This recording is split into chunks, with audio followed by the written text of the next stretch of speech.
My name is Josh Olin. I'm Treyarch's community manager, and we're here at GamesCom 2010 showing off Call of Duty Black Ops. So what's new when it comes to Call of Duty Black Ops?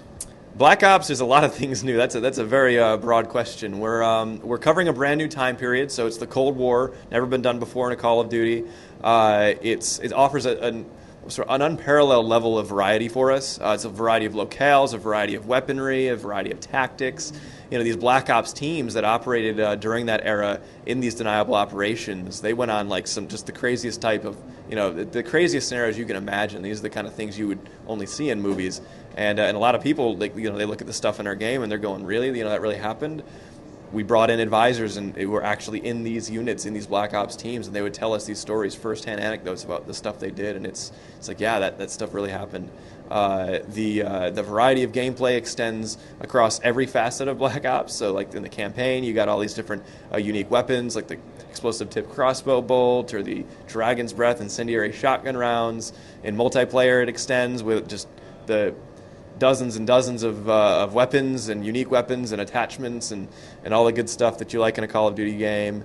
And then co-op as well. We're not really revealing our co-op just yet, but there's definitely, that adds a whole other layer of variety to Black Ops. And when it comes to Gamescom, what are you guys showing new in terms of gameplay or levels or anything along those lines? Yeah, so here at Gamescom, well actually, real quick, are we talking about the level we showed behind closed doors?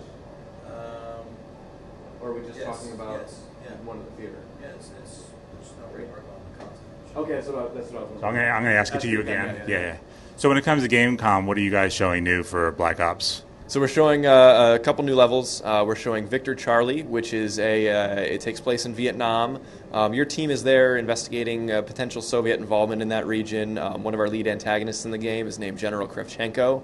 So your team is there looking for possible involvement from him and his teams. And that's brand new content you're seeing for the first time here. We also are showing WMD in the theater downstairs. We showed a little bit of that at E3 as well, but not quite as much as you're seeing here. There's a lot more new content, so you're going to want to keep an eye out for that kind of footage and the coverage that's breaking for that. And WMD is the level that takes place in Soviet Russia up in the Ural Mountains. You're in the SR-71 Blackbird performing reconnaissance, and then your teams are on the ground and you're maneuvering around trying to infiltrate this weapons manufacturing facility. And when it comes to the other level you were just referring to during Vietnam, are there any new weapons or technology or vehicles that you guys are showing in that level? Victor Charlie, we got a little bit of a few surprises in there. What we wanted to show you, we didn't want to spoil any of the story elements. There's like a few core game mechanics that we're showing off of Victor Charlie. So our underwater sequences, swimming, coming up from from under the water and ambushing the VC in that area. A couple new gameplay mechanics like the meat shield or the bullet time sequence. These are things that are just little cinematic sequences that'll happen, and it's an example of various little cinematic sequences that'll fire off all through the game. You're not going to be able to take just anybody as a meat shield. You're not going to be able to go into bullet time anytime you want. But these are things that it's Call of Duty's always been a very cinematic and intense experience, and that's not going to change for Black Ops. And speaking of the cinematic, how do you blend that with the realism based on what you guys have gotten from advisors? Yeah, of course there's a certain level of creative liberty that we have to take as game creators. Number one priority is fun. Number two is authenticity. So we're going to get it as authentic as possible, but we kind of live in this world called plausible authenticity or plausible reality. So one example of that, we have military advisors who come in and they let us know how accurate our gear is, our loadout is, maybe their formations, how they're moving, how they're using their weapons. One example is our advisor Hank Kiersey informed us that one of the radios that's in the level we showed you, Victor Charlie, it's mounted right on Wood's shoulder, and so Woods can go just right up here, press the button, and talk to his team, and then continue on his mission. Well, we'd show that to the advisors, and they go, well, no, that would never be there. That would be closed up, sealed in a waterproof pack on their backpack, and you'd have to take that out every time you wanted to use it, but. For us, that would break up the flow of the game, and it wouldn't be fun to take your backpack off for the next minute and open it up and dial it in. So, those are the kind of liberties we have to take to keep the game moving and fun.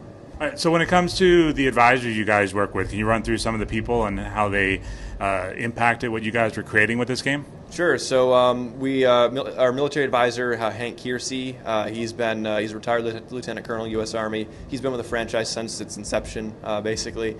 For this game in particular, we also sought the advisement from Major John Plaster.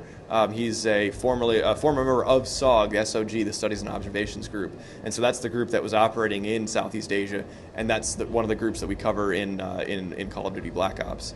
Then for the other side of that, we interviewed and met with Sonny Puzikas, and he's a former Russian Spetsnaz operative. So we got to learn some of their tactics and how that differed from maybe our traditional fighting force.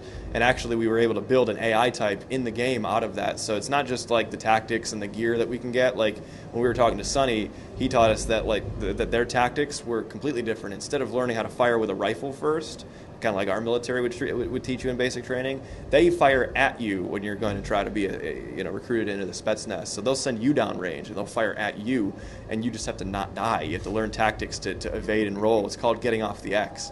So that was what Sonny would teach us.